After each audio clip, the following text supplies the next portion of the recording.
श्री स्वामी समर्थ. गुरुपुष्यामृत योग हा ज्योतिषशास्त्रातील अतिशय शुभ योग मानला जातो. जेव्हा गुरुवार आणि पुष्य नक्षत्र यांचा संयोग होतो तेव्हा गुरुपुष्यामृत योग तयार होतो. धार्मिक मान्यतेनुसार पुष्य नक्षत्र हे सर्व नक्षत्रामध्ये अत्यंत शुभ आणि पवित्र मानले जाते. पुष्य नक्षत्राचे अधिपती देवगुरु बृहस्पती आहेत. गुरुवार हा दिवस देखील देवगुरु बृहस्पतींना समर्पित आहे. आज गुरुपुष्यामृत योग आहे. हिंदू धर्मात हा अतिशय शुभ आणि मंगल योग मानला जातो. गुरुवार आणि पुष्य नक्षत्र यांचा संयोग झाला की गुरुपुष्यामृत योग तयार होतो. हा योग धनप्राप्ती, सुख समृद्धी, आध्यात्मिक उन्नती आणि शुभ कार्यासाठी अत्यंत फलदायी मानला जातो. धार्मिक मान्यतेनुसार पुष्य नक्षत्र हे सर्व नक्षत्रांमध्ये श्रेष्ठ मानले जाते. या नक्षत्राचे अधिपती देवगुरु बृहस्पती आहेत. हा दिवस गुरुवार हा दिवसही देवगुरु बृहस्पतींना समर्पित आहे. म्हणून जेव्हा गुरुवार आणि पुष्य नक्षत्र एकत्र येतात तेव्हा या शुभ संयोगाला गुरुपुष्यामृत योग असे म्हटले जाते. एक पौराणिक कथा सांगितली जाते की देव आणि दानव यांच्यातील संघर्षाच्या काळात देवतांचे सामर्थ्य कमी झाले होते. त्यामुळे देवगुरु बृहस्पती यांनी देवतांना धर्म, जप, तप, यज्ञ आणि सदाचार यांचा मार्ग दाखवला. त्यांच्या मार्गदर्शनामुळे देवतांना पुन्हा शक्ती प्राप्त झाली आणि विजय मिळाला. तेव्हापासून बृहस्पतींची कृपा आणि पुष्य नक्षत्राचे शुभत्व यांचा संयोग अत्यंत मंगल मानला जाऊ लागला. त्यामुळे या योगाला अमृत समान फल देणारा योग असेही म्हटले जाते. या दिवशी विशेषतः महिलांनी घरात काही शुभ सेवा आणि पूजन करावे असे धार्मिक मान्यतेनुसार सांगितले जाते. या दिवशी सकाळी लवकर उठावे, संपूर्ण घर आणि देवघर स्वच्छ करावे, देवासमोर तुपाचा दिवा लावावा, भगवान विष्णू आणि माता महालक्ष्मी यांचे पूजन करावे. घराच्या मुख्य दरवाजासमोर सुंदर रांगोळी काढावी, उंबरठा पूजन करावे. उंबरठा स्वच्छ धुवून त्याला हळद कुंकू वाहावे. उंबरठ्याजवळ दिवा लावावा. शक्य असल्यास उंबरठ्याला हळदीचे लेपन देखील लावावे. अशी श्रद्धा आहे की स्वच्छ उंबरठा आणि प्रज्वलित दिवा घरात सकारात्मक ऊर्जा आणि लक्ष्मीचे आगमन घडवते. कारण लक्ष्मी आपल्या उंबरठ्यातूनच, प्रवेशद्वारातूनच घरात प्रवेश करत असतो. या दिवशी महालक्ष्मीचे कुंकुमार्चन करणे अत्यंत शुभ मानले जाते. मूर्तीला, फोटोला कुंकू अर्पण करून श्रद्धेने प्रार्थना करावी. शक्य असल्यास श्री सूक्ताचे पठण करावे. श्री सूक्त शक्य नसेल तर महालक्ष्मी अष्टकम म्हणावे. महालक्ष्मी खूप छोटे आणि सोपे आहे आणि कनकधारा स्तोत्र किंवा लक्ष्मी मंत्राचा जपही करता येतो. आपल्याला यातून जी सेवा जमतील ती सेवा करण्याचा प्रयत्न करावा. घरातील धान्याची जागा, तिजोरी, पैसे ठेवण्याची जागा आणि स्वयंपाकघर यांची पूजा करावी. कारण अन्न आणि धन या दोन्ही ठिकाणी लक्ष्मीचा वास मानला जातो. घरातील लक्ष्मी नाणी किंवा चांदीची नाणी असतील तर ती स्वच्छ करून त्याला हळद कुंकू वाहून पूजा करावी. तुळशी मातेची पूजा करावी.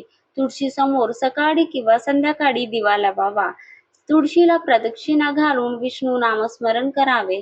भगवान विष्णूंना तुळस अत्यंत प्रिय मानली जाते, तर या दिवशी भगवान विष्णूंना तुळस नक्की अर्पण करावी. शक्य असल्यास केळीच्या झाडाची पूजा करावी. केळीच्या झाडाला पाणी अर्पण करून हळद कुंकू वाहावे. भगवान विष्णूचे स्मरण करावे. तसेच पिंपळाच्या झाडाला सुद्धा पाणी अर्पण करून प्रदक्षिणा घालाव्या.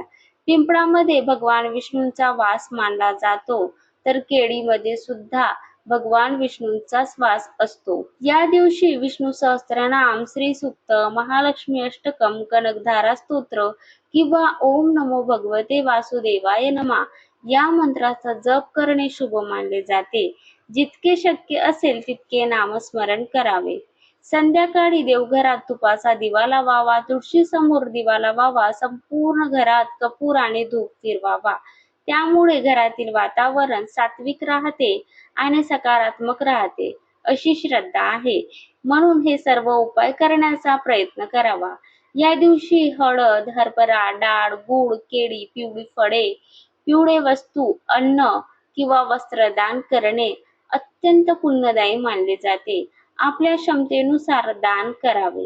धार्मिक मान्यतेनुसार गुरुपुष्यामृत योगात श्रद्धेने केलेले पूजा, जप, दान, दीपदान आणि नामस्मरण यामुळे घरात सुख, शांती, समृद्धी आणि लक्ष्मीची कृपा प्राप्त होते असे मानले जाते. त्यामुळे हा आजचा दिवस शुभ दिवस वाया जाऊ देऊ नका. शक्य तितकी सेवा करा. भगवान विष्णू आणि महालक्ष्मी यांचे स्मरण करा आणि आपल्या कुटुंबाच्या सुख समृद्धीसाठी प्रार्थना करा. या दिवशी गोमातेची पूजा करणे देखील अत्यंत पुण्यदायी मानले जाते. आपल्या हिंदू धर्मात गोमातेमध्ये 33 कोटी देवतांचा वास मानला गेला आहे. त्यामुळे गुरुपुष्यामृत योगाच्या दिवशी शक्य असल्यास गोमातेला, गाईला हळद कुंकू लावावे, फुले अर्पण करावीत, गूळ, हरभरा डाळ, हिरवा चारा किंवा भाकरी खाऊ घालावी. गोमातेला नमस्कार करून आपल्या कुटुंबाच्या सुख समृद्धीसाठी प्रार्थना करावी. धार्मिक मान्यतेनुसार गोसेवा केल्याने पुण्यप्राप्ती होते, घरातील नकारात्मकता दूर होते आणि भगवान विष्णू तसेच देवगुरु बृहस्पती यांची कृपा प्राप्त होते असे मानले जाते. गोमातेला अन्नदान करणे हे अनेक यज्ञाच्या पुण्य समान मानले गेले आहे. कारण गायीमध्ये ब्रह्मा, विष्णू, महेश त्रिदेवतांचा म्हणजे दत्तात्रेयाचा अवतार मानला जातो. म्हणून गायीची सेवा या दिवशी नक्कीच करावी. विशेष म्हणजे येणारा गुरुपुष्यामृत योग हा पंचांग माहितीनुसार आज 18 जून 2026 चा गुरुपुष्यामृत योग हा 2026 वर्षातील शेवटचा गुरुपुष्यामृत योग मानला जातो. कारण यापूर्वी एप्रिल आणि मे महिन्यातही आपण गुरुपुष्यामृत योग आला आहे आणि त्या दिवशी सुद्धा सेवा केल्या आहे.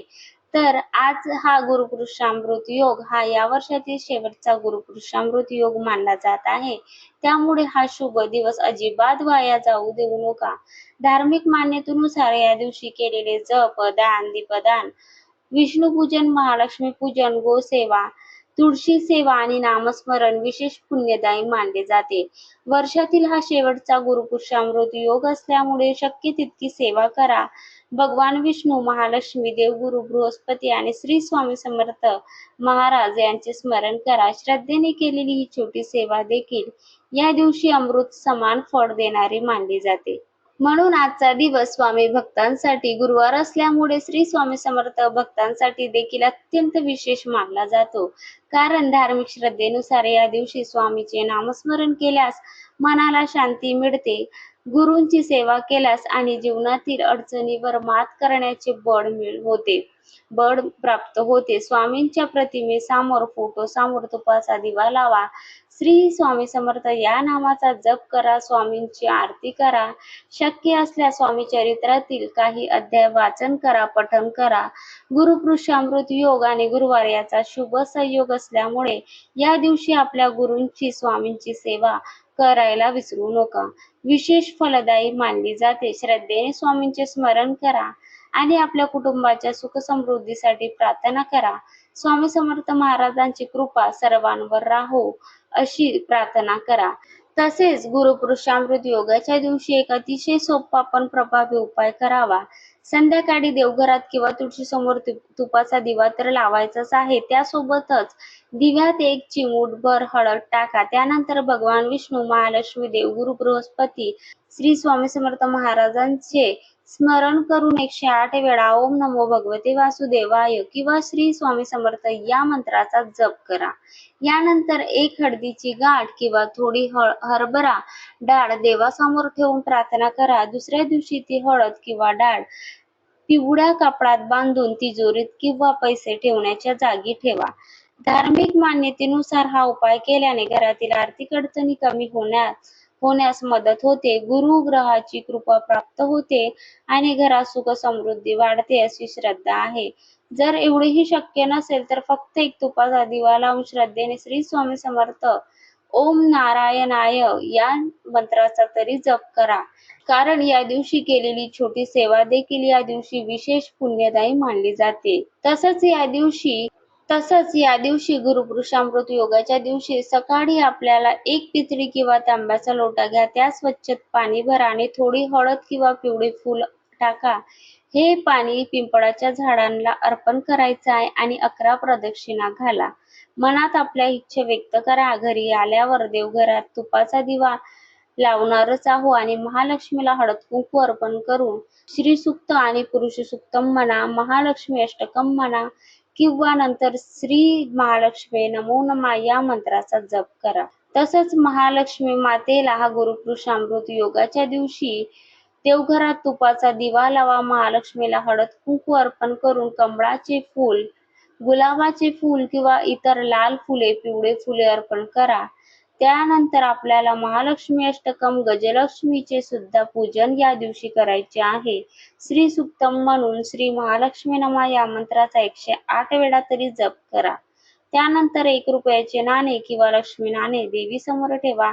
दुसऱ्या दिवशी ते नाणे तिजोरीत किंवा पैसे ठेवण्याच्या जागी ठेवा. फक्त ठेवायचे नाही तर महालक्ष्मी नाण्याचे 1 रुपया नाण्याची आपल्याला पूजा सुद्धा करायची आहे. श्री स्वामी समर्थ. जय जय स्वामी समर्थ. ही माहिती आवडल्यास नक्कीच एक लाईक करायला विसरू नका. हा गुरुपुरुषामृत योगाच्या या शुभ दिवशी भगवान विष्णू, महालक्ष्मी, देवगुरु बृहस्पती आणि श्री स्वामी समर्थ महाराज यांची कृपा आपल्या घरावर सदैव राहो ही स्वामींच्या चरणी प्रार्थना करते. श्री स्वामी समर्थ. जय जय स्वामी समर्थ.